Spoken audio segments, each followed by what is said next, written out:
दीदी जिंदाबाद। बहुत लेट कार्यक्रम हो गया है।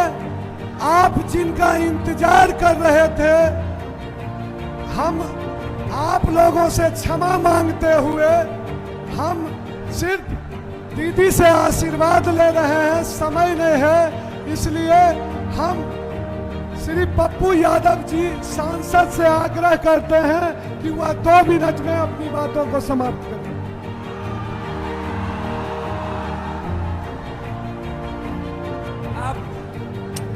आप सब, हम लोग, मेरे लिए आप सब भगवान हैं। मैं आप सबको ईश्वर की तरह पूछता हूं। आप इस देश की ताकत है।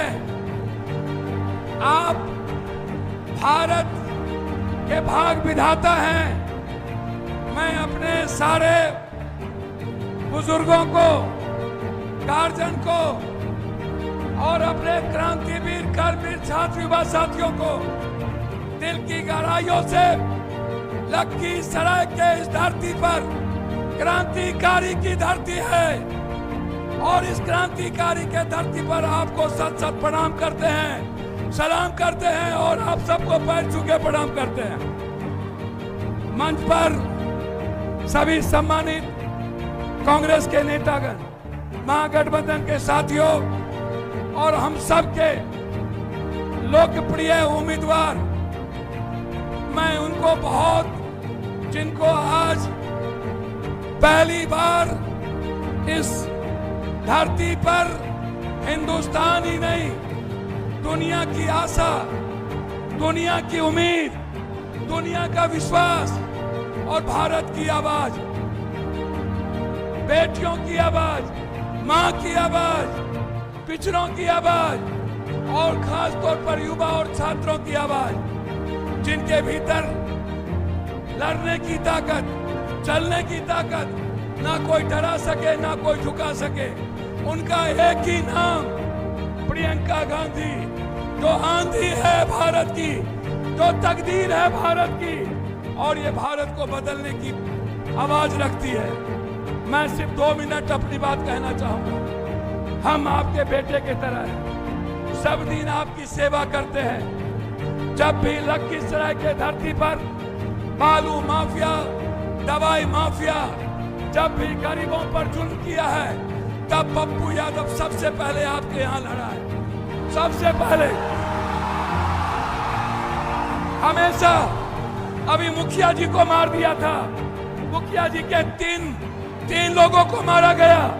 कौन मारा? कौन मारा? यहाँ के कौन मारा? कौन मारा? यहाँ के लोग, यहाँ के वो लोग जिन्हें राज्य सरकार में पद पर रखा, वो हम उनके यहाँ गए। कौन समाज के लोग थे? भूमिहार समाज के वो मुखिया जी थे, जो सबके लिए प्रिय थे। हमने कभी जाति नहीं देखी, कभी नहीं। जब जब कोई छोटी घटना घटी, एक जगह आए, मैं आपको बताना चाहता हूं, मैं आपका सेवक हूं, मैं आपका बेटे के तरह आज आया हूं, मैं अपने भाई के लिए आया हूं। मैं वादा करता हूं आपको, मैंने पहले भी कहा था, ये भाई है मेरा, ये मेरा भाई है, ये मेरा भाई है, ये मूलधन है और हम सूद ब्याज है। क्या है ये? मूलधन। हम क्या हैं? सूद ब्याज। हम आपके बैंक बैलेंस हैं, हम आपके भाई हैं ना, हम आपके सेवक हैं ना, हम आपके बेटा हैं ना। आप पप्पू के लिए आशीर्वाद दे दीजिएगा। अब मैं अपनी बहन और आपकी ताकत, भारत की ताकत, अपनी बहन प्रियंका जी के लिए स्वागत बुलाना चाहता हूं, ताकि लखीसराय में आपका आशीर्वाद ले पाए और यहां से बिहार का निर्माण करें। बहुत बहुत धन्यवाद। प्रियंका गांधी जिंदाबाद, राहुल गांधी जिंदाबाद, महागठबंधन जिंदाबाद, प्रियंका दीदी जिंदाबाद, कांग्रेस पार्टी जिंदाबाद, आदरणीय पप्पू यादव जी, श्री वकील बिंद जी, श्री मोती सौ जी, श्री अजय कुमार जी, श्री जय सिंह अग्रवाल जी, श्री देवेंद्र चंद्रवंशी जी, श्री सुजीत कुमार जी, श्री जुलेना सिंह जी, अमरेश कुमार जी जो हमारे यहाँ के उम्मीदवार हैं, श्री प्रेम सागर जी, आप सबका और मेरे प्यारे भाइयों और बहनों, आप सबका इस सभा में बहुत बहुत स्वागत। मुझे देर हो गई और आपने इतना समय मेरा इंतजार किया, इसके लिए मैं माफी चाहती हूँ और मैं आपको धन्यवाद भी देना चाहती हूँ। ये जो आपकी धरती है, ये एक पवित्र धरती है, आध्यात्मिक धरती है। ये वो धरती है जिसको एक तरह से आप कह सकते हैं कि हमारे पूरे देश की नींव डालने वाली बिहार की धरती है। आज मैं यहाँ आपके सामने खड़ी हूँ।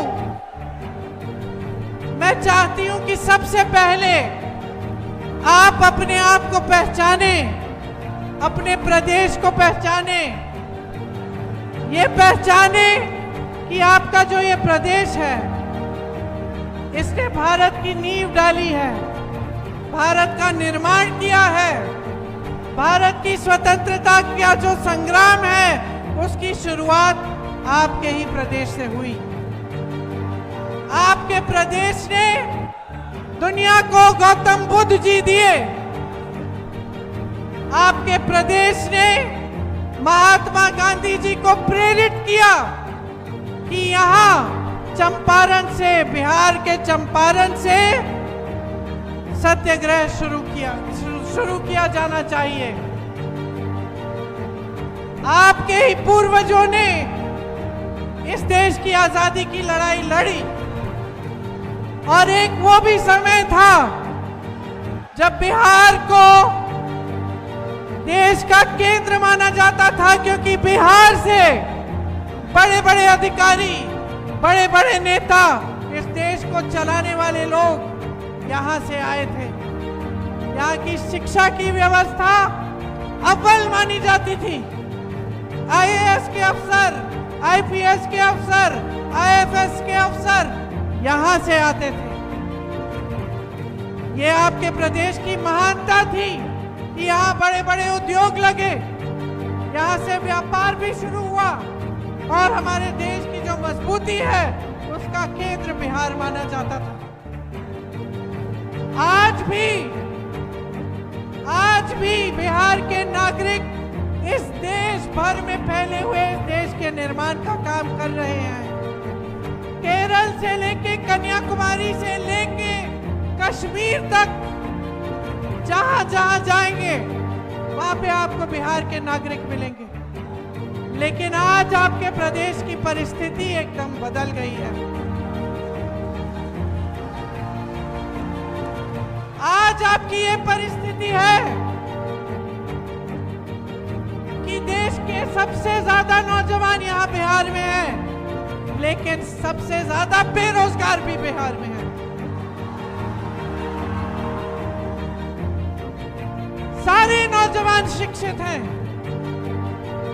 गरीब से गरीब परिवार का नौजवान हो, उसके माँ बाप ने संघर्ष करके किसी न किसी तरह उस बच्चे को पढ़ाया है, लिखाया है, लेकिन आज वो बेरोजगार है।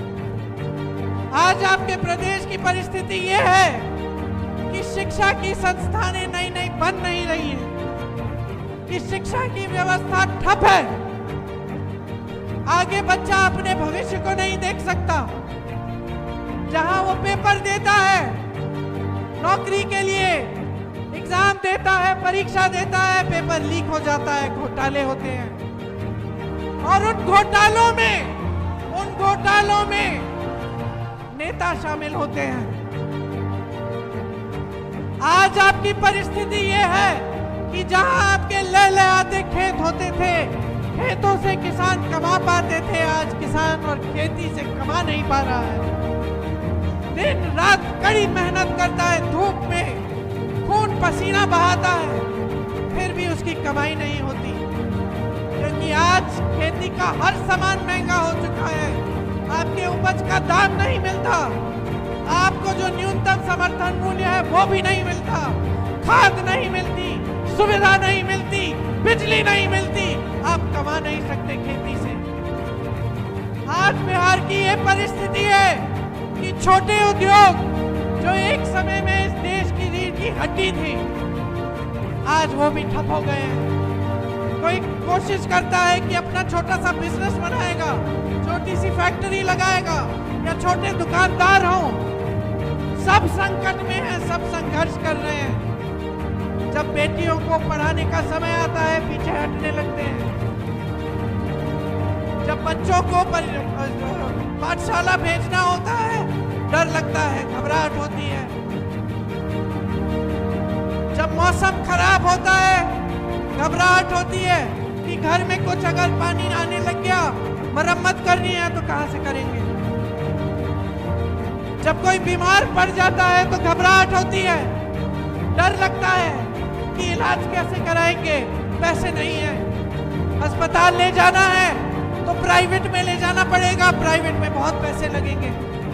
सरकार की तरफ से कोई सहायता नहीं है। मेरी बहन अपराध से जूझ रही है यहाँ। इनको डर लगता है कि घर के बाहर अगर जाना है, शाम को नहीं निकलता कोई, घर में रहना पड़ता है। अपराध बढ़ रहा है, महिलाओं के खिलाफ, बच्चों के खिलाफ, अल्पसंख्यकों के खिलाफ, पिछड़ी जातियों के खिलाफ, अति पिछड़ी जातियों के खिलाफ, दलितों के खिलाफ 3 गुना बढ़ चुका है। कोई रोक नहीं है। यहाँ आपके क्षेत्र में बालू की माफिया हावी है, और बालू की माफिया से कौन मिला हुआ है आप बताओ, आप बताओ।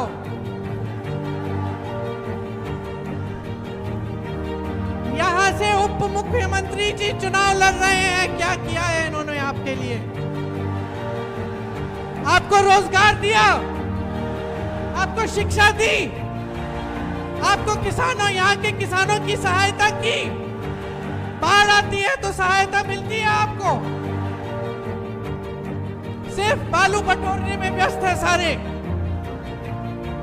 ये है आपकी असलियत। और आपको जरूरत नहीं है कि कोई शहर से, किसी दिल्ली से आकर कोई नेता यहाँ मंच पे खड़े होकर आपको अपनी असलियत बताए। अगर यहाँ पे रोजगार मिलते तो यहाँ की आधी आबादी पलायन करके बड़े बड़े शहरों में नहीं जाती।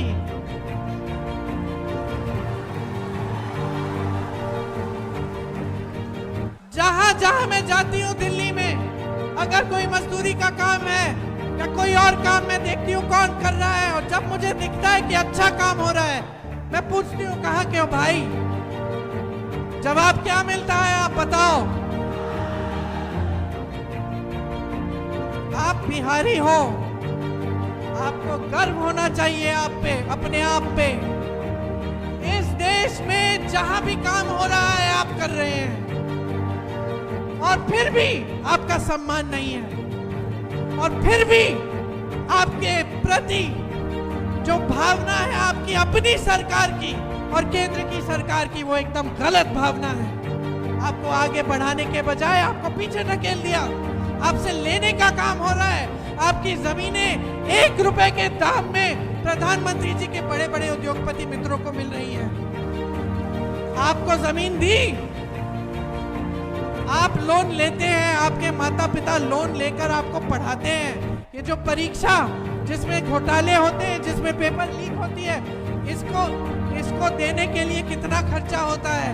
ट्यूशन कराना पड़ता है, पैसे इकट्ठे करने पड़ते हैं।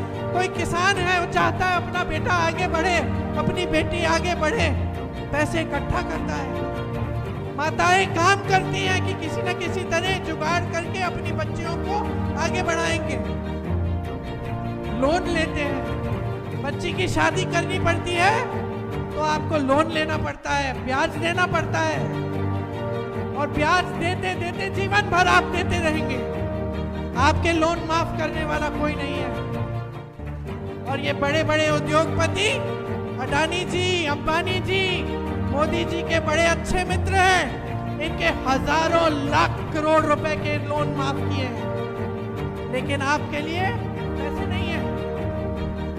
जितने बड़े बड़े उद्योग होते थे जिससे आप लोगों को नौकरियां मिलती थी, जिन नौकरियों के लिए सब तड़पते थे कि हमें सरकारी नौकरी चाहिए ताकि हमें पेंशन मिले, सबसे पहले तो पेंशन रद्द कर दिया पुराना।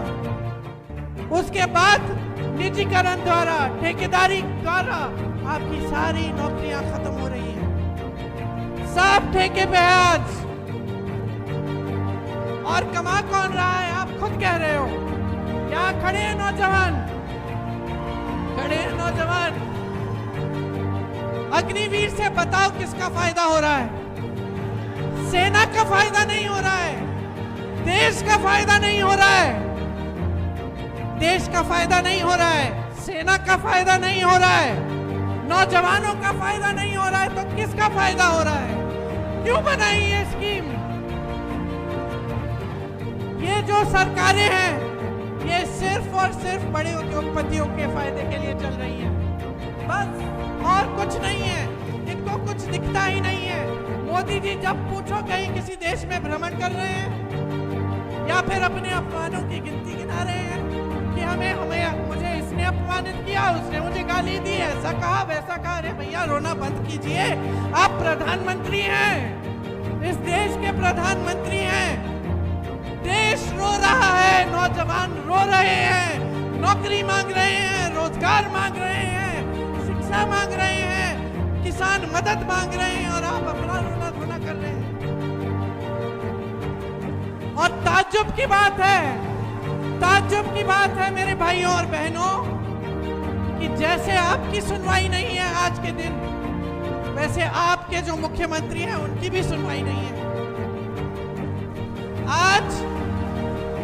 आज जो मुख्यमंत्री जी हैं उनकी केंद्र में कोई सुनवाई नहीं है। सरकार चल रही है, सिंगल इंजन से चल रही है, कोई डबल इंजन नहीं है, और ये सिंगल इंजन मोदी जी चला रहे हैं। जो निर्णय बिहार की जनता के हैं, जो संपत्ति बिहार की जनता की है, जो निर्णय बिहार के मुख्यमंत्री जी को लेने चाहिए, वो सब केंद्र में लिए जा रहे हैं, दिल्ली में लिए जा रहे हैं। आज बिहार की असलियत ये है मेरे भाइयों और बहनों। अब मैं आपको असलियत, सुनिए, मैं आपको असलियत समझाने नहीं आई हूं, क्योंकि ये असलियत आप जी रहे हो। ये मेरी बहनें जो यहाँ बैठी हैं ये जी रही हैं, ये जानती हैं कि कितना संघर्ष का जीवन होता है महिला का। चाहे जो भी महिला हो, ये वर्दी पहन के महिलाएं खड़ी हैं, इनका भी संघर्ष का जीवन है। ये संघर्ष करके ये वर्दी पहनी है। आप खड़ी हो, आपने संघर्ष किया अपने जीवन में। मैं आपको जानती नहीं हूं, लेकिन आप महिलाओं में ये जानती हूं कि आपका कोई संघर्ष होगा। मैं जानती हूं कि समाज ने सहायता नहीं की, आपने हमेशा संघर्ष किया। इस देश की महिला ने इस देश को बनाया, इस समाज को एक रखा, मजबूत बनाया। जो आगे वाली पीढ़ी है उसको सिखाया, उसकी परवरिश की, उसको बचा के रखा, उसकी देखभाल की। लेकिन आज इस देश की महिला सुरक्षित है, बिहार की महिला असुरक्षित है, और उसके लिए कुछ नहीं किया जा रहा है। क्या किया जा रहा है मैं बताती हूँ। चुनाव आ रहा है, चुनाव के एक हफ्ते पहले अचानक जो सरकार 20 साल के लिए चली, जिसने 20 सालों के लिए महिलाओं को कुछ नहीं दिया, चुनाव के एक हफ्ते पहले अचानक 10,000 रुपए देने लग गई।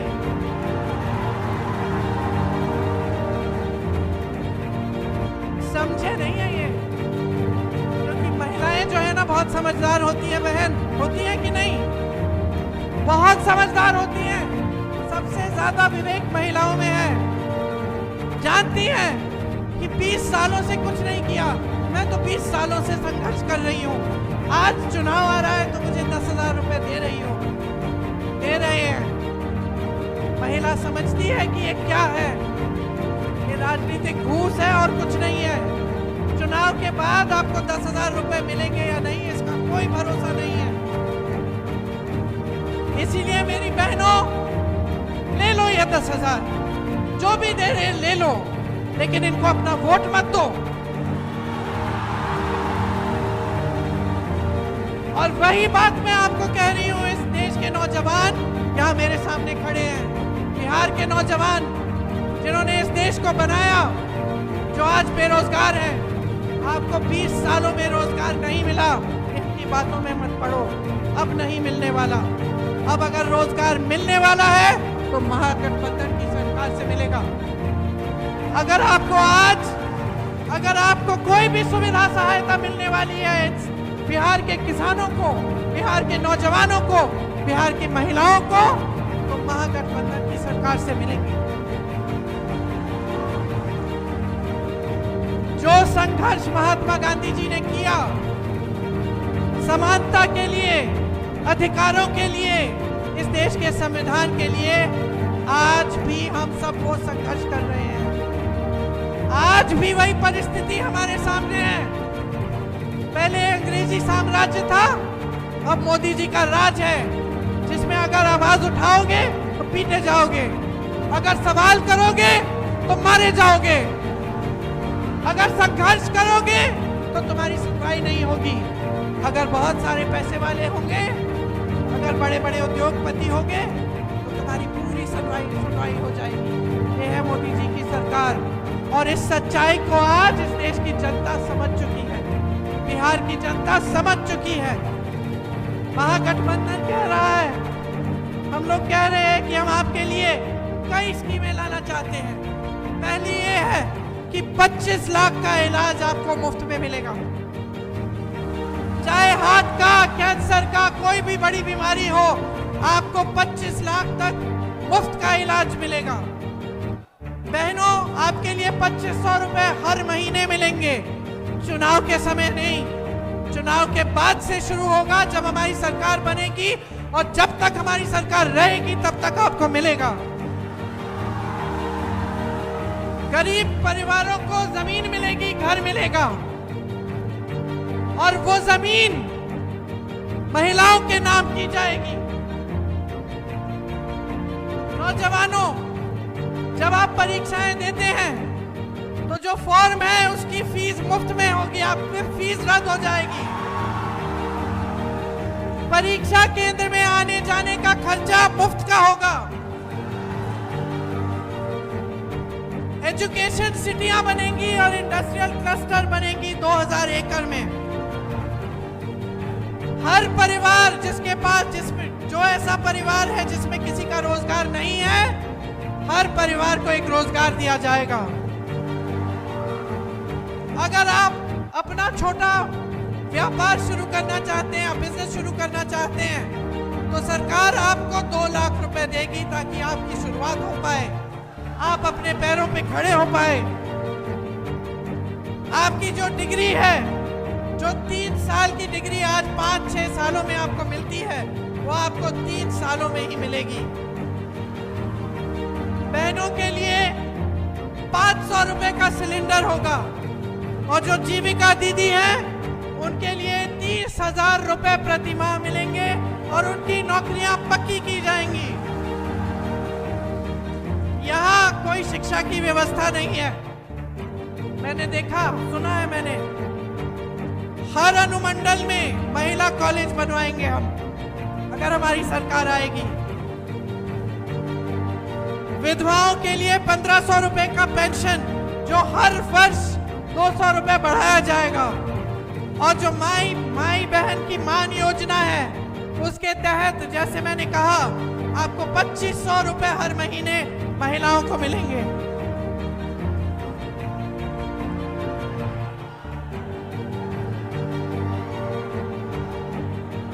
संविदा कर्मी और आउटसोर्सिंग पर कार्यरत कर्मचारियों को स्थायी बनाया जाएगा। और मैंने पेंशन की बात की, पुराना पेंशन लागू होगा बिहार में। दिव्यांग पेंशन 3000 रुपए प्रति माह। 5 नए एक्सप्रेसवे बनाएंगे। हर विधानसभा में स्थानीय रोजगार को बढ़ावा देने के लिए 10 करोड़ रुपए अलग से दिए जाएंगे। किसानों को न्यूनतम समर्थन मूल्य की गारंटी देते हैं हम। स्थान और मंडी की व्यवस्था दिलवाएंगे, और मनरेगा में 300 रुपए प्रतिदिन आपको मिलेंगे और काम के दिन दोगुने करेंगे। बिहार में 200 यूनिट बिजली मुफ्त में मिलेगी।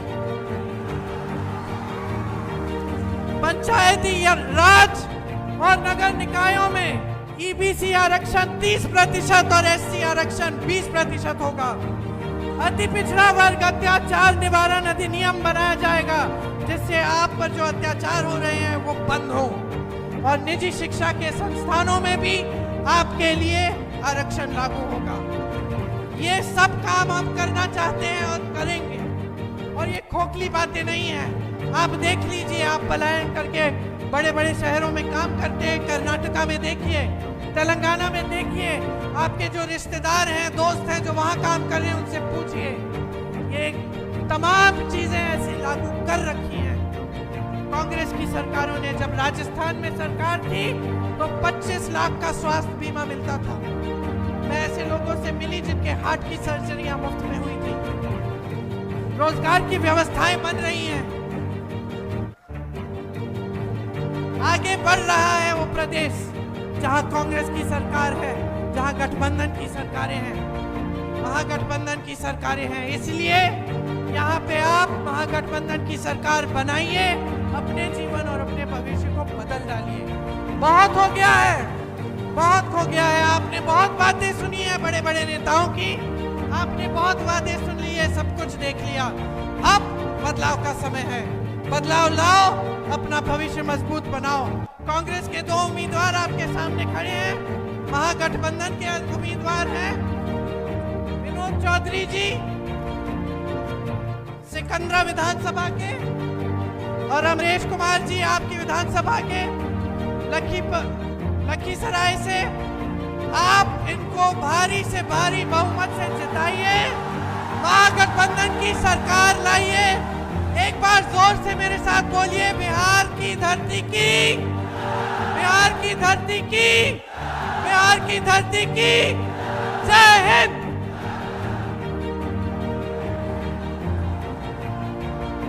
अब मैं सारे अतिथियों का अब